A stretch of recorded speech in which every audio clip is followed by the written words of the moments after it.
Good evening and welcome to another episode of UpSurge, real people, real conversation, real questions, real answers. UpSurge, where the surge is always up. Oh, I am kind of tired. Yeah. Y'all call me from all the way across there. I had to run all the way here. You and didn't I'm have to run. breathless. Viewers, please give me some time to catch my breath. He needs a minute. Thank you. Yeah, so a lovely day. It is a beautiful day. A beautiful day. It's a beautiful day. Lovely Sabbath day. Absolutely. Our neighbors in the north. The south. The south. They're south of us. They're south of us. Yes. So we are what of them? We're north. So I'm right then. We're the neighbors in the north. Oh, so our neighbors in the south? That's Yes, it? yes. Our neighbors in the south now have a new... Well needed. Okay, so this evening on UpSurge, Dr. Black and her husband Andrew Perry will be with us. Last week we had a very interesting conversation and they have opted to come in for part 2 this evening. Also in the chill room, I think Jadeja will be there with you, your sister and Amari. So we are in for a treat this evening on UpSurge. This is UpSurge, where the surge is always up.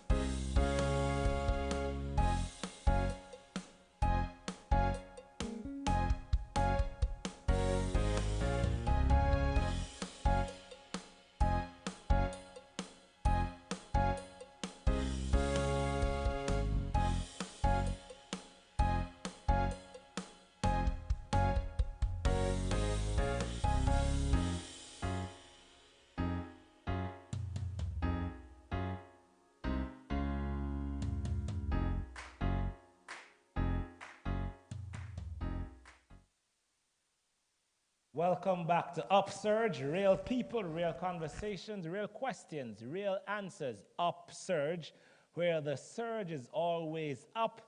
I am here with Sasha and Andrew. Sasha was here on set last week and we had to bring her back, and she said, based on what we'll be discussing this week, well, you were here last week also, but in the chill room. And then we saw it fitting to have both of you on set the same time here. We're so happy to have you both. Sasha, can I call your husband Mr. Easy? Actually, he's easy like Sunday morning, or maybe easier than Sunday morning. I told him a while ago that the way he moves, right, I don't think he's not going to age. I mean, he's just like, you know. Yeah. He keeps the gray hair so people don't think he's 12. Yeah, so last week we spoke about your career path. We spoke about your studies, etc., and the practices that you have and all of that. But we weren't expecting the conversation to shift because when we invited you in, well, we sent that invitation. We were thinking, okay, success stories, because you were a number of first black, help me out, is about 3 or 4. First and only board-certified lab animal vet in Canada, first female black practice owner in Canada, first 24-hour clinic in Durham, and a few more. Wow. Yeah. So that was what we had in our heads, like, hey. And then the conversation shifted to a topic that I pretty much enjoy. We started to talk about creating your estate, investments, and all of that. So we'll be talking a little bit about that this evening. So I want to pick up where we left off last week. You said I remember, when you purchased your first home, you only had $300. $200. $200. In my bank account. In your together. Together. together in our house savings bank account. Now, if you are watching UpSurge this evening, please share the link, subscribe, like, and share, because this is going to be interesting. I am about to have a conversation with two people who are now doing pretty much okay in their investments, but they started, husband and wife, only had $200 Canadian dollars. 200 Canadian dollars. 200 Canadian dollars in their bank account. Do you own a home now, at least one home? Yes. And now they own at least one home. Fasten seatbelts. We're going somewhere with this. Tell me about it, Sasha. All right. So you want to start, or you wanna we've always been, funny enough, interested in investment or real estate in particular. Andrew, growing up, and myself. And so when I decided to move to Canada, we said, you know what? All right, since we're now going to be living together, husband and wife, for the first time in umpteen years, we've always been apart. It's time for us to start, the real estate road. But we were so young. I had just graduated. He was off just for a few years, and we had no money. No money. I mean, we were broke. And so, we said we can throw the idea out to our friends and family and see if they would invest with us.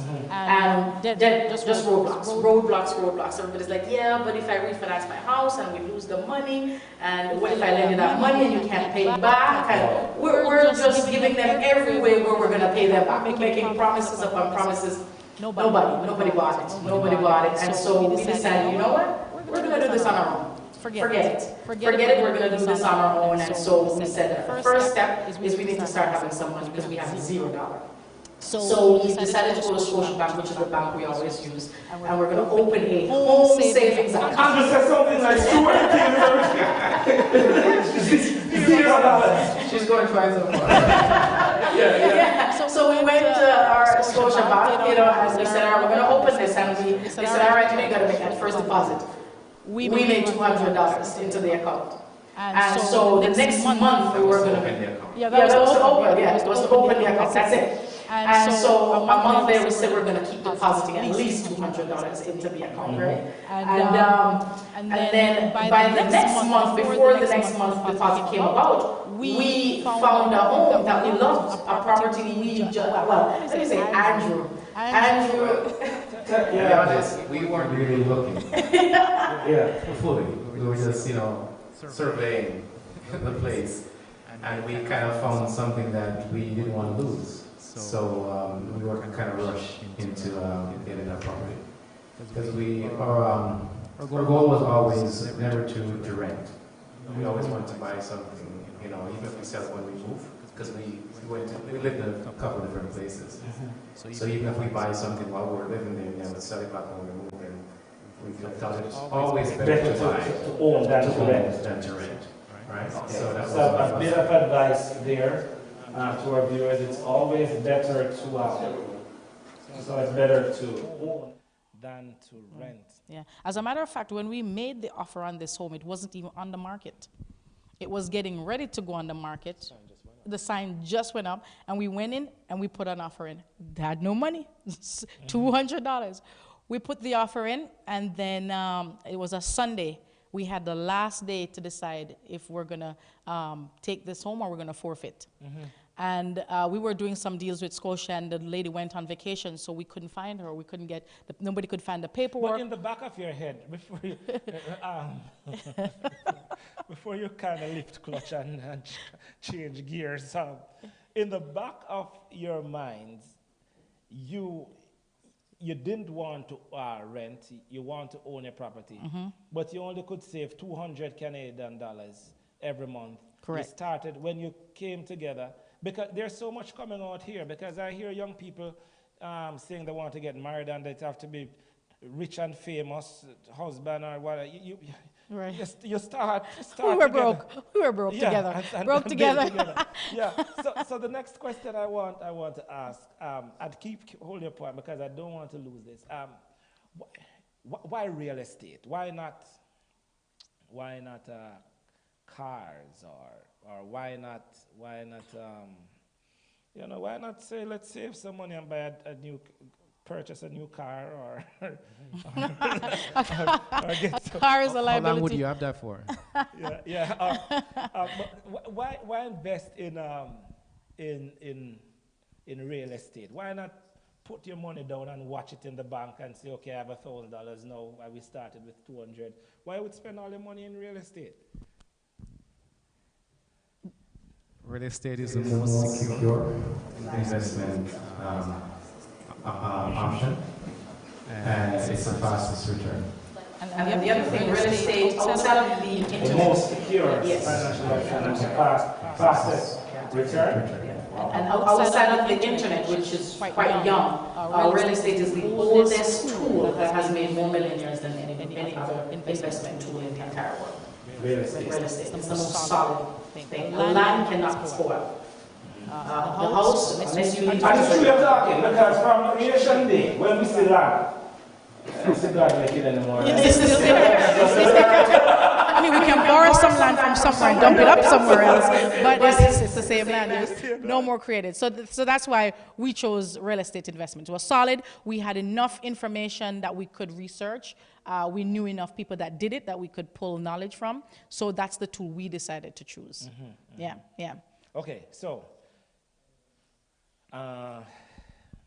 you're fresh out of school. Well, coming together now, I assume you would have worked for a little bit, and you now have your first home.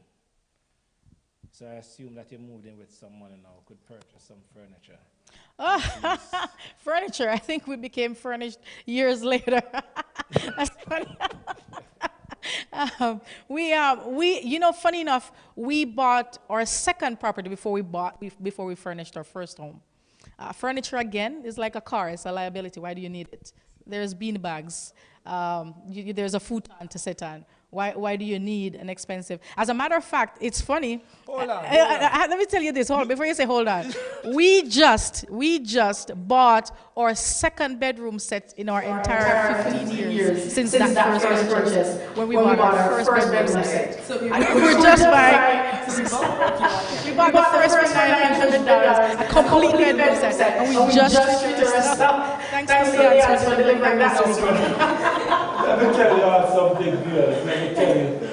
Let me tell you something, viewers. I hope we're listening. We'll be going over to the chill room in a few seconds, but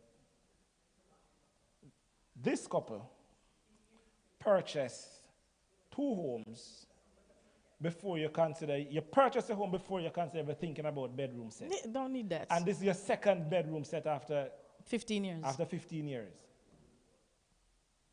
I hope someone is... And it's just the bed, because we still have the what do you call it, dresser from the old set. So you plugged in $200, moved towards your first home, and I assume that you saved again now towards your second home. When we come back, what I'm going to ask, the question I could just ask from now, there are some folks who say they don't like banks. They don't have anything to do with banks. Banks are this, and the interest is too high, and whatever. I want to hear your take on that. Has the bank helped you? Have you been better because of the bank? Have you been worse? This is UpSurge, real people, real conversation, real questions, real answers. UpSurge, where the surge is always up. I'm going to hop over now to the chill room. Lexi's there, and she's chilling in the chill room with, I don't know. Lexi, are you there? Hi.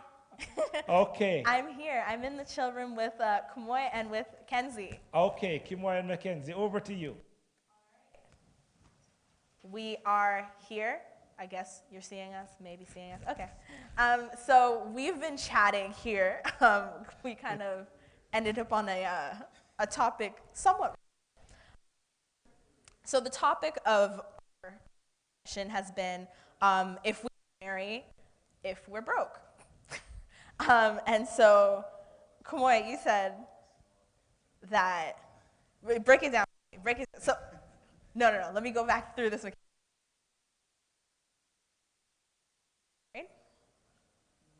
It's not encouraging. Okay, but if you're both rich, we're getting married.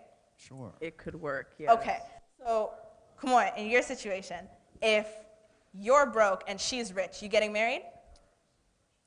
It's uncomfortable. And she's broke, you're getting married though. Yes. Okay, tell me why. I need to know why. I just think I do like traditional roles. You like traditional So roles. the idea Okay. We didn't talk about that before. What type of traditional roles do you like? Just the idea of protector and provider. Okay. It's not that she's incapable. No. None of that. Okay. The idea of protector and provider. Okay. In this. But you don't think you could be broke and provide? In this safe society, the idea of being a provider is, of course, in the form of money. Uh-huh. So I just think that your struggles are going to be multiplied? I wouldn't say, I heard if you're rich and you have problems, your problems are going to get worse. But I'm saying if you're broke, I'm not encouraged to get married if I'm broke. So Kenzie, if you're rich, are you marrying broke? I am rich. No. And I say Tell that me because, why. and we were talking about this really briefly, but I feel like maybe it will get to the point of it will feel like, well, why aren't you pulling your weight? Like, you know, and I feel like you have to be on at least similar paths in order to, like, get married. And I feel like if they're not financially stable and I'm financially stable, then really and truly, what are we doing together? Because marriage is not just about love as much as we want to think it is. It's true. not. So, and I feel like I don't think that would be fair to me. I don't feel like that would be fair to him. So, no, I would not. So do what if that. you're broke and would you marry rich? No. Tell me why. I wouldn't do that because then it's kind of a similar thing. Like, I want us to be on similar paths. I don't want to have to depend on you. I don't want to depend on a man, period. But, like, I don't want to have to depend on you to do things for me that I can't do for myself. I want to have myself before you have me, you know? Exactly. So we can both have me. Like, you know, So we can both have. yeah, similar paths. That's kind of where I was going with that. Okay. Corey, are you surprised by her answer? Because it was no both ways. You said yes at least once. Not surprised. It's the modern mindset, I guess. Yeah. It's not really, I mean, I wouldn't consider it modern per se to think that we should, like, be on, like, similar paths to get married. I feel like there's a big, like, point of, like, self-sufficiency. You should be self-sufficient to be able to maintain myself. If you get what I'm saying. Yeah. Yeah?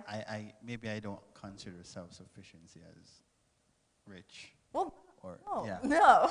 So perhaps it's the level that we're thinking. Definitely not rich. Maybe you're kind of closer to if that's the case. Like, I can provide for myself. But we did touch on one thing. I know we have like 1 minute left, but you did say pride. Come on, you didn't talk about it. You didn't talk about it. That's why you wouldn't marry rich? Yeah. It's your pride? Because of, I said, my traditional beliefs, I think that I should be the provider. So you think the world would see you as less than if you weren't the provider? They probably would. Or you would see yourself as less than? It's more like myself. Okay. I should be doing more. Okay. There's that voice in the back of I should be doing more. Okay. I agree 100%. I feel like I failed to mention that, but like I'd feel inadequate within myself if I'm looking at my partner thrive like this and I'm just over here like not financially right. Yeah. And I'd feel a ways and then that would, you know, disturb my mental health and everything like that. So I feel like it just wouldn't be conducive. Maybe even in a relationship. Perhaps, yeah. All right, well, our chill time is up. And Pastor D, it's over to you. Thank you so much, Alex. It's interesting. It's interesting what they're saying in the chill room. You know, I always say, as we grow, we understand better. There's a song that they'll understand it better by and by. Yeah. They will understand it better by and by. So, yeah, the question that I asked both of you, some folks, no, they don't want bank crooked, bank this, bank charge too much interest rate, and and they don't want to go to the bank. Your relationship with the bank is, I don't say if it's a win-win situation. Because real estate purchase is probably your largest investment you make, and you don't have that kind of cash sitting out anywhere. And you won't get, if you try to get all the people that you can come together to lend you the funds, you won't probably, it'd be hard. Right. You can't pay it back, right? So the bank is your friend. If you are smart to understand how the bank operates. You need the funds from the bank, you get the funds, and you fulfill your part of the commitment. And I mean, like some nuances that are there that in the future you'll find out, or depending on what you're doing, but don't be afraid of the bank, because the bank is there to help you to get where you want to go. The good thing about the bank is that they fulfill their commitment first. That's the good thing about the relationship. They put up first and then you fulfill afterwards. And the good thing about the bank is they deliver right away everything you need, and you have 30 to 40 years to give back to them. And that's amazing. As a matter of fact, if it weren't for the bank, I'd say, we're each other's best friend, but together, the bank is our best friend. It's a very intimate relationship. You are each other's best friend. Yeah. But as a unit, the bank is our best friend. As a unit is not no other individual out there. Is that no mommy, daddy, or cousin, or aunt, or uncle. It's together. The bank. Yeah, like that. yeah. You know what? The bank, that $200, because I don't want people walking away thinking, okay, you're going to go buy your first property with $200. Scotia took a risk, and Scotia decided that they were going to lend us the down payment as well as the mortgage. Now, there's a risk that you must decide you're going to take. And in order to take those risks, you have to get rid of fear. Yeah. So Scotiabank lends us $13,500 for the down payment at 6.5% interest. Now you have to decide. Now the mortgage was another 200 and something, 50,000, 40,000 at a lower interest at the regular prime at the time. But that 6.5% is heavy. Yes. That's heavy to carry, and you have to decide, can you manage it? And you have to figure out, you have to make the sacrifice to be able to carry that. Yes, is it worth it? Yeah. Was it worth it? It'll be worth it after all. Yeah, so you went out there, you obviously have a good relationship now with the bank. You got the first property. You moved on to the next property. When you tried to attain the first property, you said that you reached out to some friends, whoever, they weren't paying you all much mind. You understand me? So you said, okay, let's do this together as a unit and move towards this thing. So we fast forward 15 years after, right? And you're here now. Now, I'm assuming that you have become, based on how your husband, a man of few words, but when he speaks, very profound, based on what he's saying. You all are doing okay in real estate. You understand it, you know the system, you know how it works, you understand me, and all of that. Now, these people, now, how are they reacting now to both of you? You didn't see that one coming. It's real conversation, real questions, real answers. You know what? I'll probably answer this because I'll say something like one thing that I realize is that our people are so afraid of taking risks. Or race. Yes, or race. And even when they see what you've done, you still have some people who are still fearful and thinking that you're going to lose. And like you said about the banks, a lot of people are skeptical about the banks, right? And I don't know why, because we've seen other races use the same tools and don't, watch it. I don't know what it is, and that's a big stumbling block. Andrew will never see, he forgets easily. We don't dwell on negatives, but he won't remember. Yeah, but you're going down the road and I really want to go down.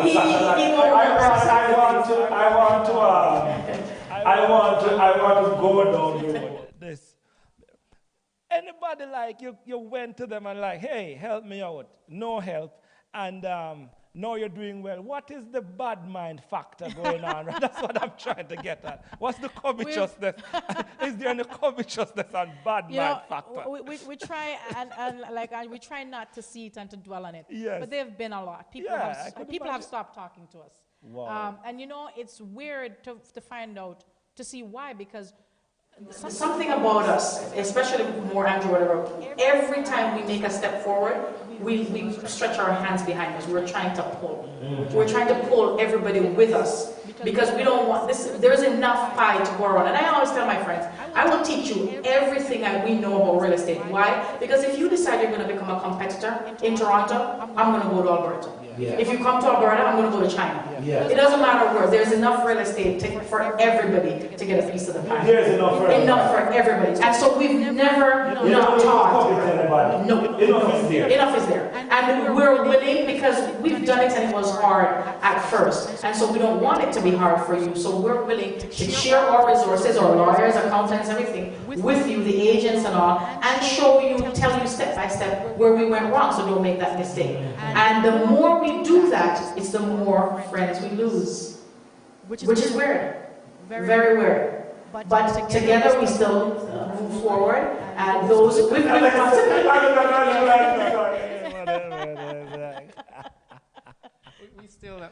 there's a lot of people that still listen, and a lot of people who are willing, that we are helping.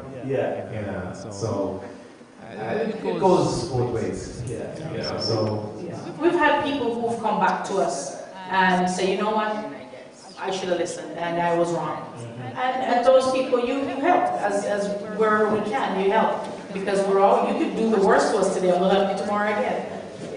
So give us some tips, sir. How does it work? How do you hold real estate? Give us like some basic tips, like what do you do? What do you look out for? What you do not do?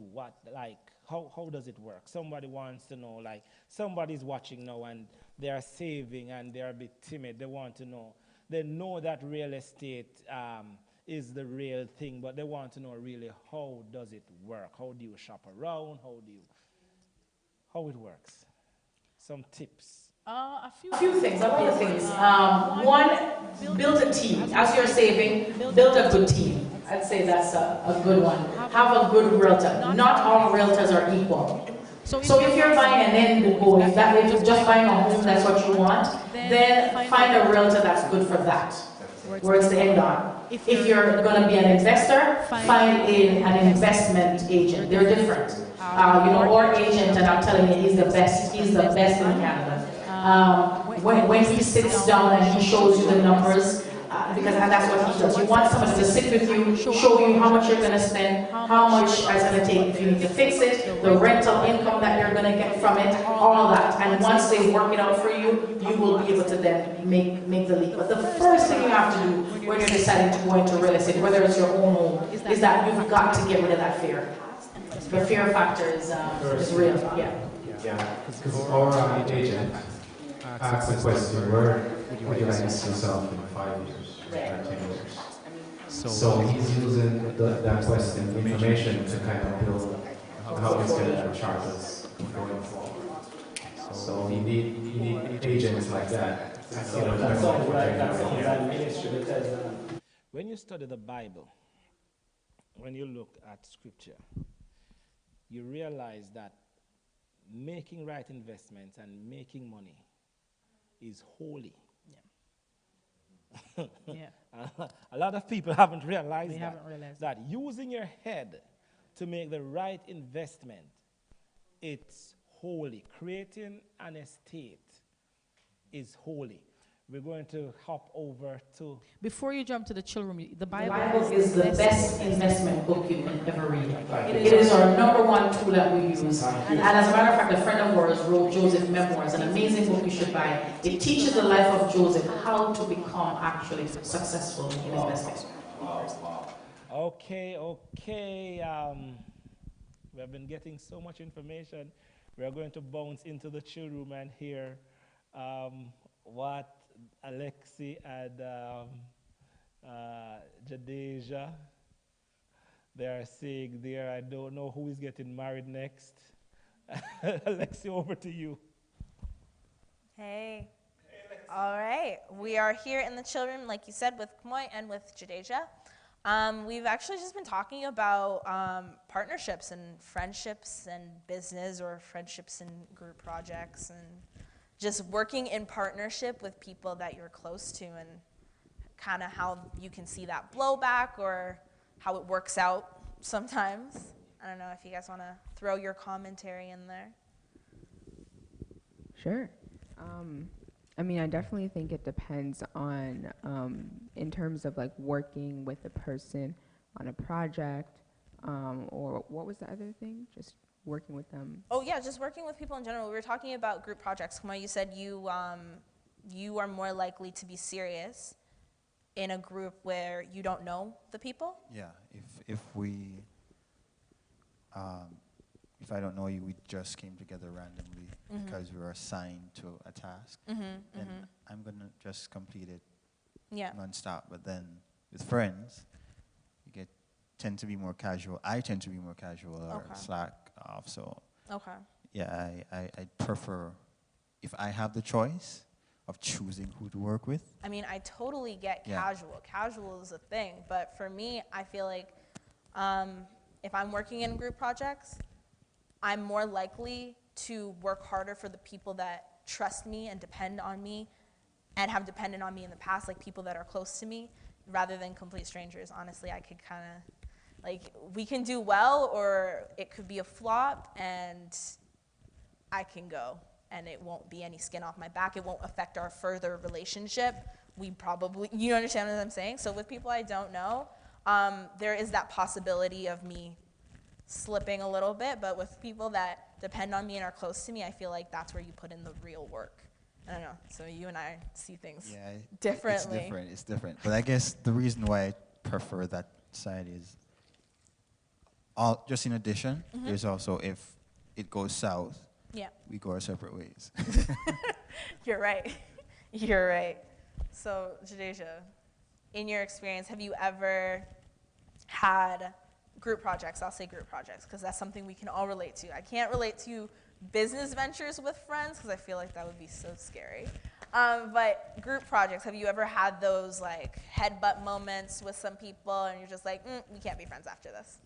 I mean, in terms of, well, okay, in terms of maybe friends on a less close level, maybe acquaintances that, you know, we were cool, you know, in school, and then we worked on a project and then realizing that they had different views or different work ethics, or different levels of maturity. There is definitely a little bit of a conflict in that sense.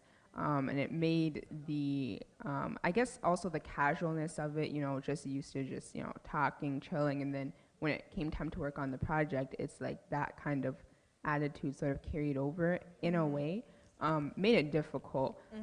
But there was, you know, other instances when I've worked with close friends, and that level of like respect was maintained, and like the level of, you know, just the collaboration and the teamwork was good, I think, because we all just respected each other. We were all mature.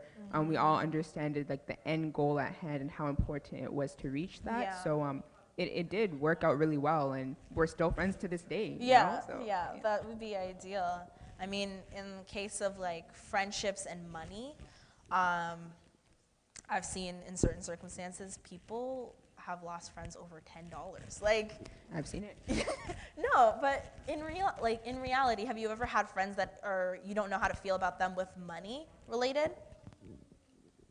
Do you ever have that friend that's like, oh, you owe me this for whatever outing you go to or whatever the case may be, like down to the cents? The thing is, right, I've never had a lot of, like, a large group of close friends. It's usually a small group. Okay, okay. Just from my memory, those people that I've lent money to, it's like I wasn't really lending them money. Yeah, but that's the language we use. Okay, yeah. But I won't ask for it. Yeah. It's like you're in a low moment. I actually have it. I'm gonna help you. And then but do you ever expect it back? No. Okay. No. Okay. That's fair. But again, I guess I'm not casual with lending money. So to get at that point, it's kind of, I've never really gotten to the point where we have to fight over this. Yeah, yeah. What about you, Jadeja? Any headbutting over money with friends? No, when you said that, it made me think of a time when I was younger and, just in my neighborhood, I would go and play basketball, and I had like these dudes from school who'd be like, hey, could you lend me $1?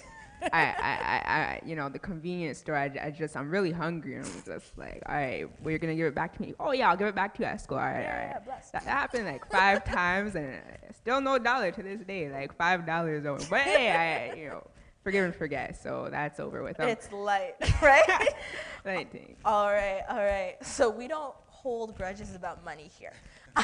So Pastor D, over to you. Wow, I have a wonderful bunch of young people. I have a great bunch of young people here at Meadowvale. They don't hold grudges about money.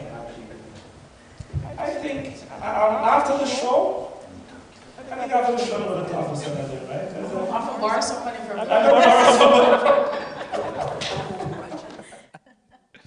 Yeah, so we're, before that we went to the children, we were saying that the Bible is the foundational book for investment advice. And I picked up from reading the scriptures, the Old Testament, that making money is holy. It's holy. It's something that God wants us to do, not to be selfish, not to be greedy, right? But God wants us, the word says, prosper and be in good health, right?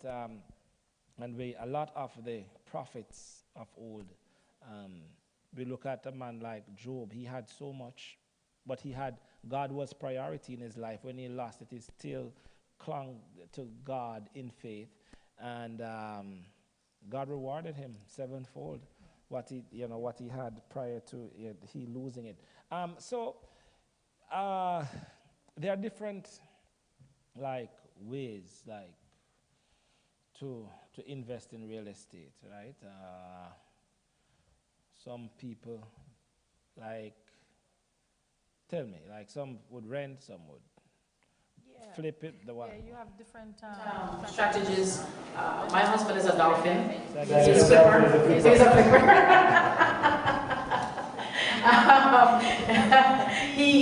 And I think he does that because it's his craft. He likes to take something real old and crappy and then he puts his touch on it and he gives it. It's like a gift, like he's gifting it to another family for them to enjoy it. So that's how I look at it with him, because he's really good at what he does.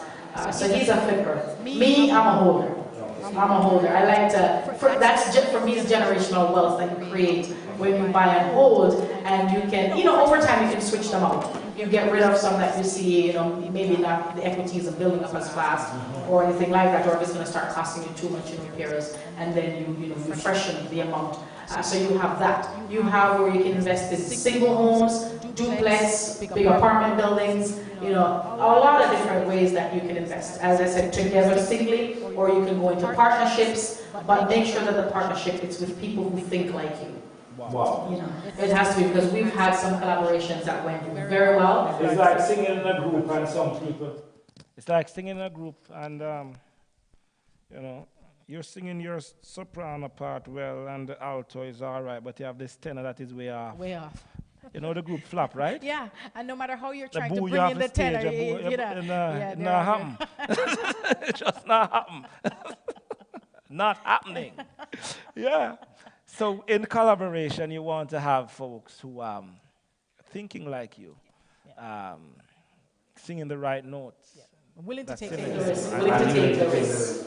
Yeah. I don't know, you want to tell them about where we did a deal and they didn't want to take the risk, so we had to sell instead of hold. Yeah, I mean, we've had investments where, like we initially thought this project would be a flip. But sometimes you get into the project and you realize that it's more beneficial to hold.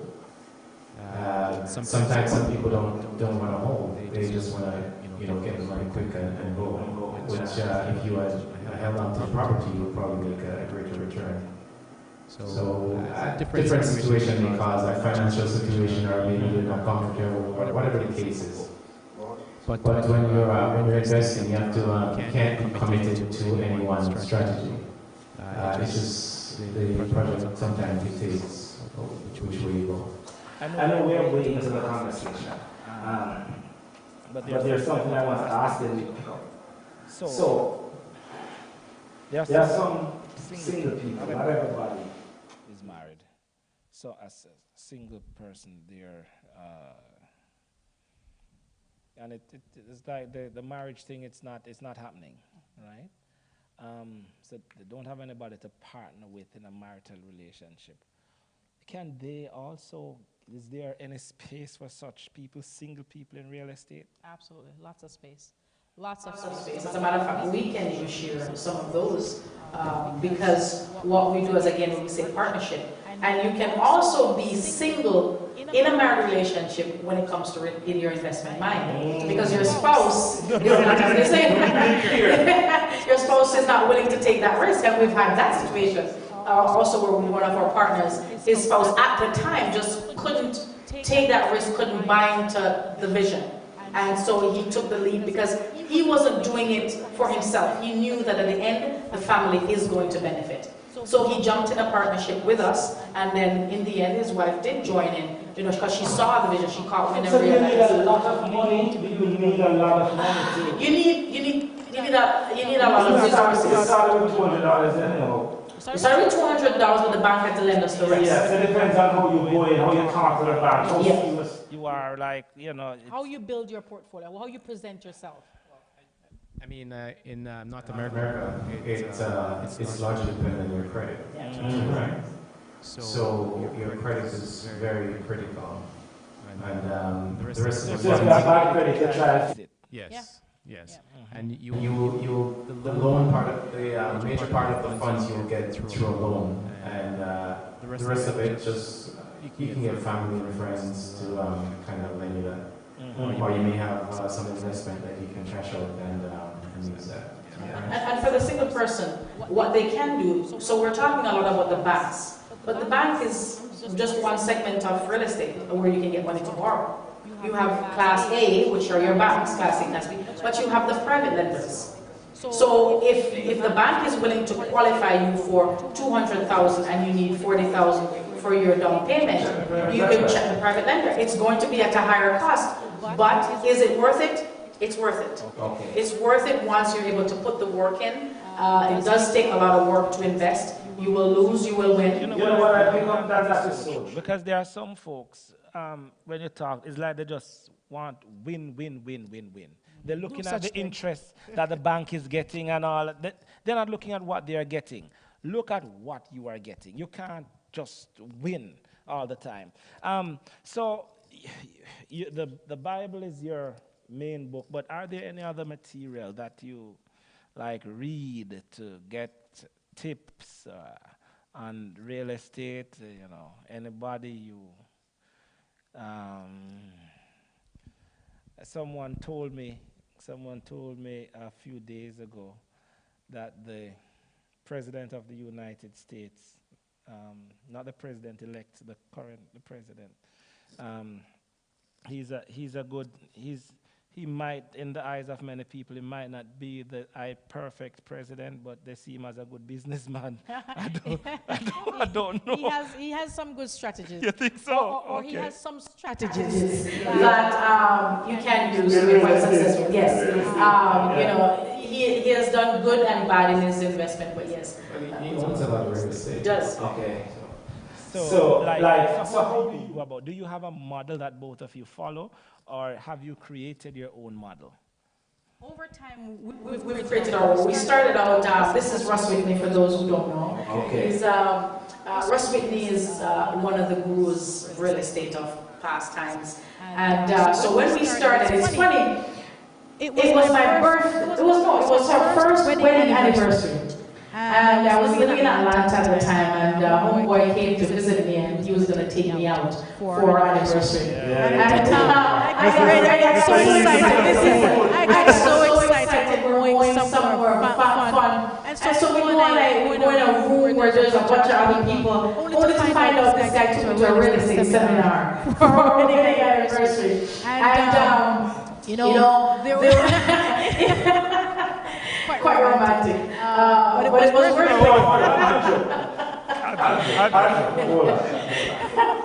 Is that true?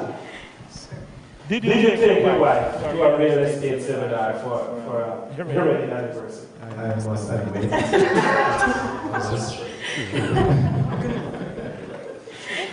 One of the good things that happened in that seminar too it was the best present, I think.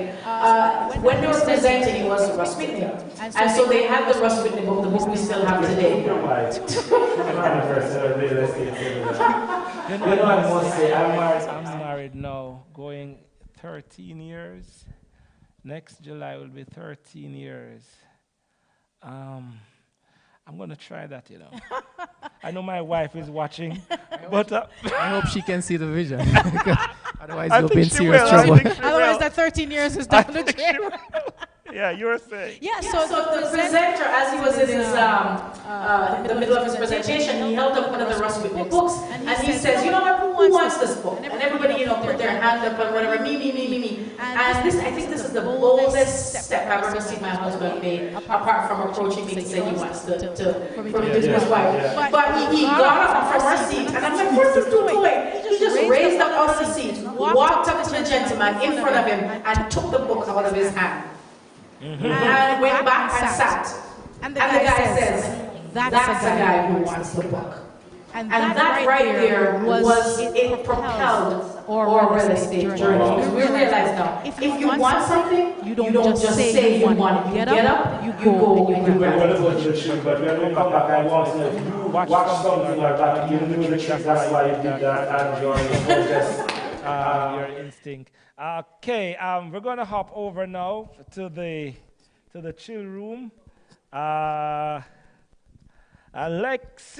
Lexi. Hi, Pastor D. I believe you're having a very interesting conversation in the chill room. Yes. Sometimes I'm here listening, and if it wasn't that far, I would dash down there sometimes to join you all, but it's too much of a long stretch. Of course. Over to you. All right. So we are here in the chill room. We've been chatting about our own dreams or visions of where we could see ourselves in real estate investments and so on and so forth. You know, we have a lot of life left to live. So there's possibilities for opportunity, growth, wealth. The Lord knows. So I don't know, Kumar, if you want to share some of what you were thinking.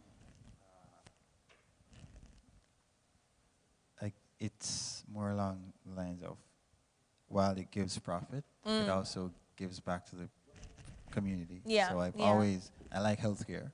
I've always thought of having a health center. Okay. One that's just your one-stop shop for health. A one-stop. I feel like that. Okay.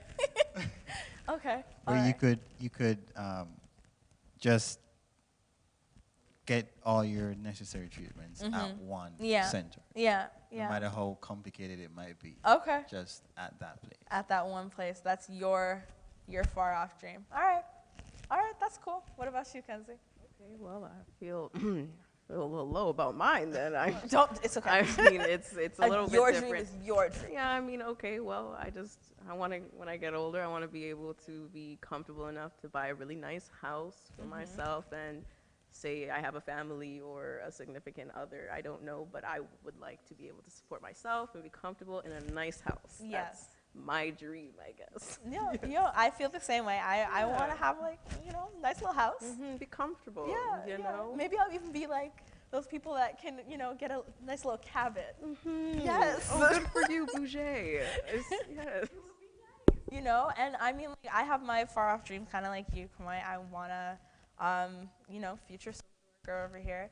I want to join with a bunch of other future social workers and have a community center. But that is my far, far, far off dream. There's a lot that goes into that. But even be like, we work all the way. No, we're retired. We focus on that. Yes, I've absolutely thought about that. I'm like, yeah, let me work my career, retire, and then throw myself into these projects, these businesses, these ideas that I have and have had for life, right? But I mean, I guess, like I said, we're still young. There's a lot of time. Things will change. Life gets thrown at you. So the story that we've been listening to has been inspiring, and I feel like, we see our Black excellence. I keep saying that. Everyone wants to say no. This is Black excellence. This is Black excellence that we're seeing. We're seeing business people. We're seeing investors. We're seeing people to look up to, aspire to, and I think that we're gonna walk away thinking about where we put our money and where we see ourselves for many, many years to come. I know I will, at least. So after this, folks, we are going to hop back over to the main set. Yes, with Pastor D and our guests? Yes. All right. Perfect. Pastor D, it's over to you. I am out in the chill room.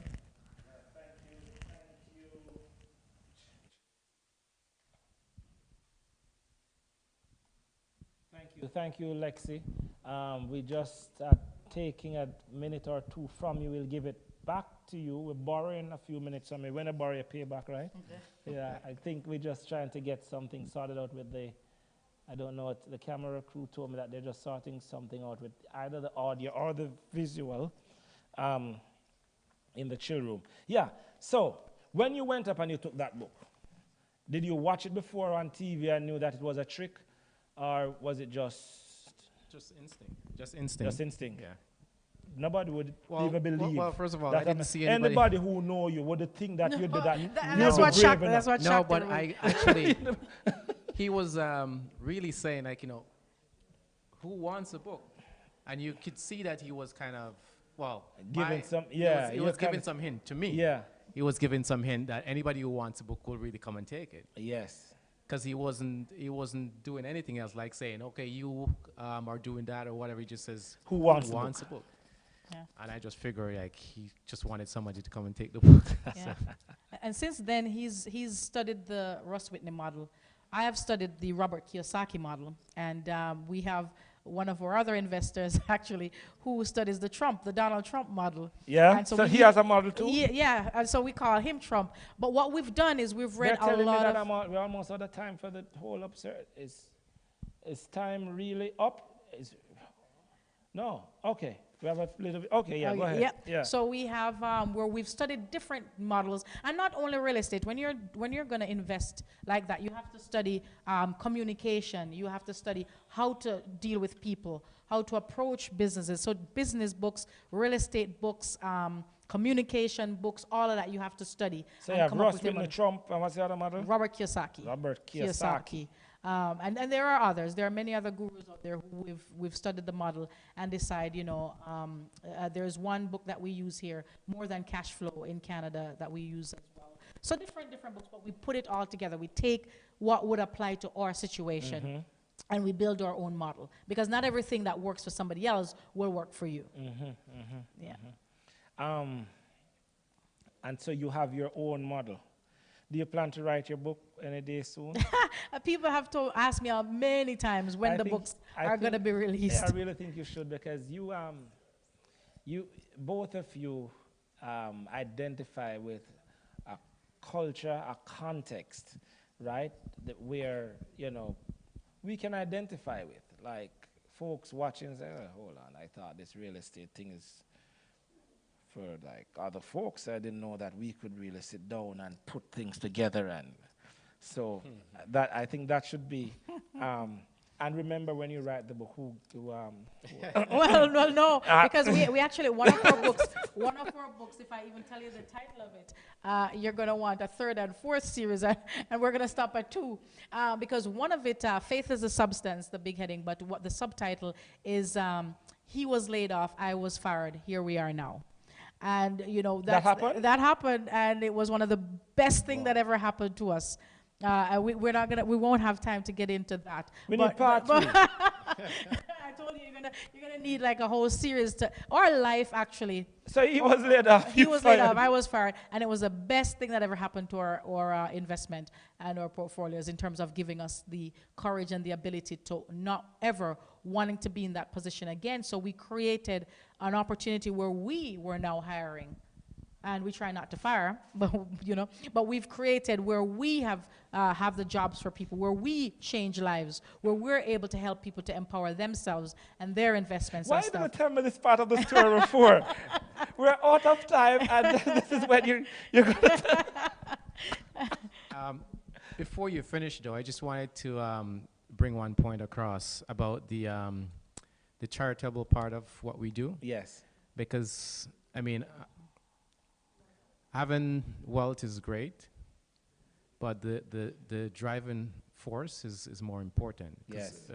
We work hard, and we try to acquire some stuff, not for ourselves, but because we have this foundation that we put so much in. Tell us quickly about it. And the other thing too, like Sasha talked about retirement, is not really retirement, it's transition from our regular job to spending all the time in the charitable work that we do.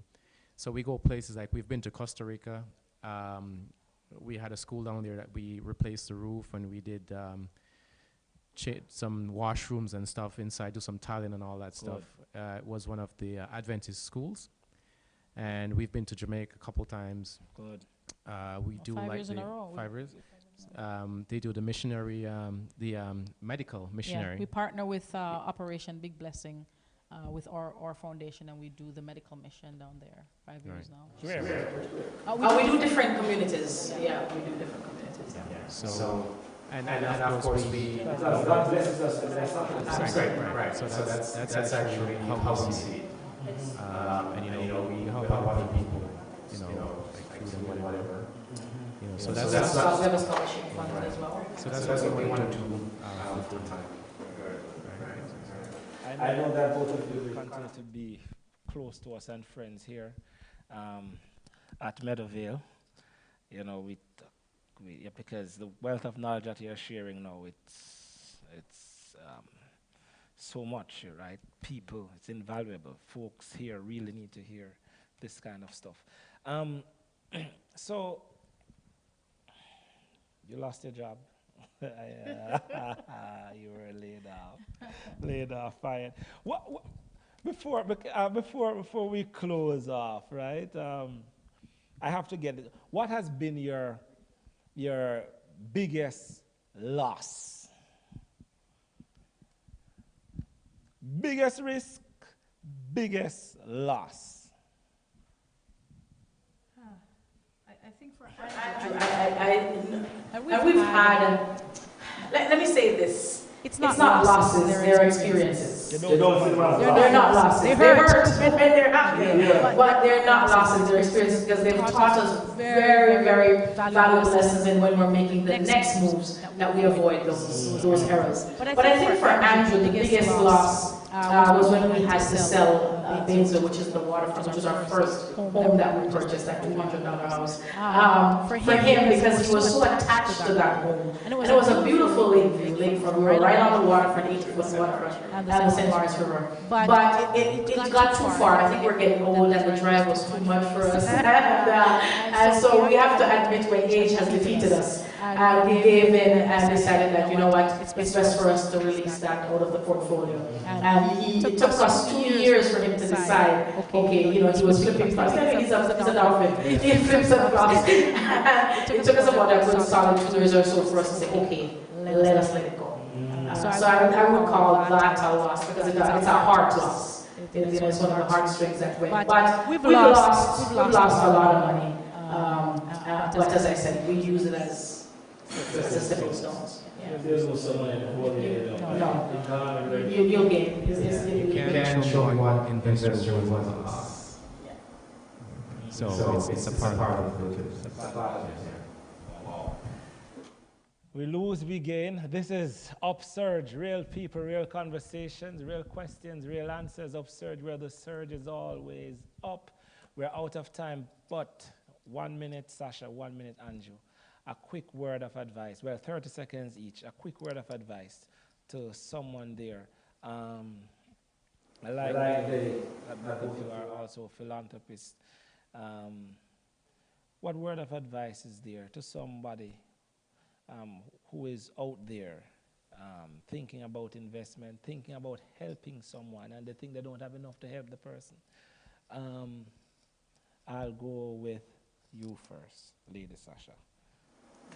I would say it's always take that leap, take the leap, but get a team, build a team, find people, stop surrounding yourself with people who are going to tell you that you can't do it, or people who are going to tell you a million reasons why the Lord is showing you a sign that it's not that way. You know, show them, find people who will encourage you. Even when you lose, they'll help you to get up, and they won't rub it in your face. They'll help you to get up and find your way. And see, there are so many people out there. The internet, the people are out there for you to, find people in your church, ask friends who are the people who are successful, and just surround yourself with them. Show me your friends and tell me who you are. That saying when you grow up with, it's true to the word.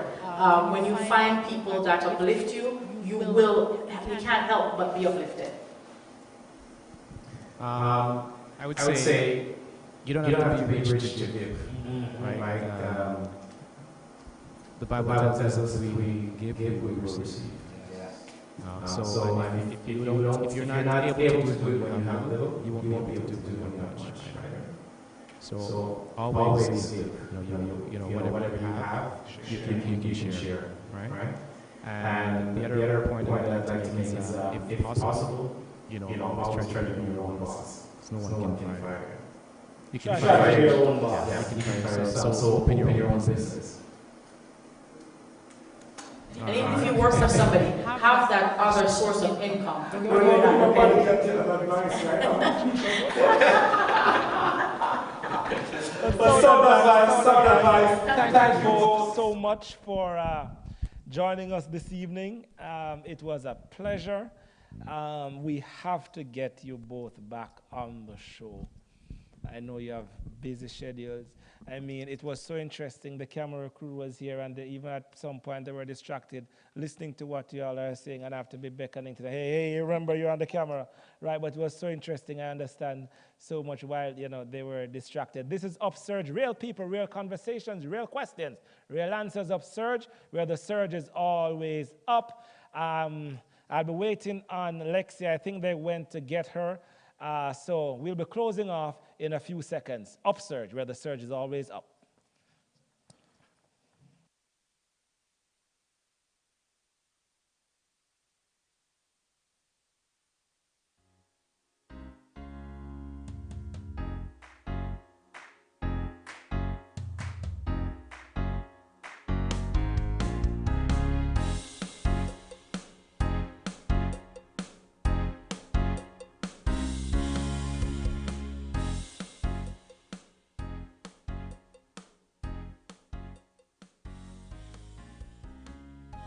Lexi, that was quick. You think you could I made the long journey. You think you could beat me on a 50 meters dash? I don't want to hear any about this on social media. I don't want to. I don't even want to present the theory or not. Do you think you could beat me? No. Why did you say yes? Because we don't have to figure it out. We're never going to know. That's why. Well, it's the end of another show here on UpSurge. A good show. I enjoyed that interview so much, and I'm sure you also enjoyed. Of course. Having Sasha on set last week. I believe next week we're working on the getting the president here. That will be the last for our success stories. Yes. And time has been going by so rapidly. Can you imagine that it's almost December? Wow. So would have at the end of like maybe in a week or two, a week's time or two, we would have completed season 2. Yeah. And then we resume in January for season 3. New exciting things. New things. Yes. New things. I'm excited. Yeah. So next week we're hoping to get our president, Dr. Edwards, on set. He's a busy person. He did commit to it. Well, not fully commit to it, but we're working on that. Possibility. Yeah, possibility. Yes. Keeping our fingers crossed. Absolutely. Well, this is UpSurge. Real people, real conversations, real questions, real answers. UpSurge, where the surge is always up, and it's a wrap.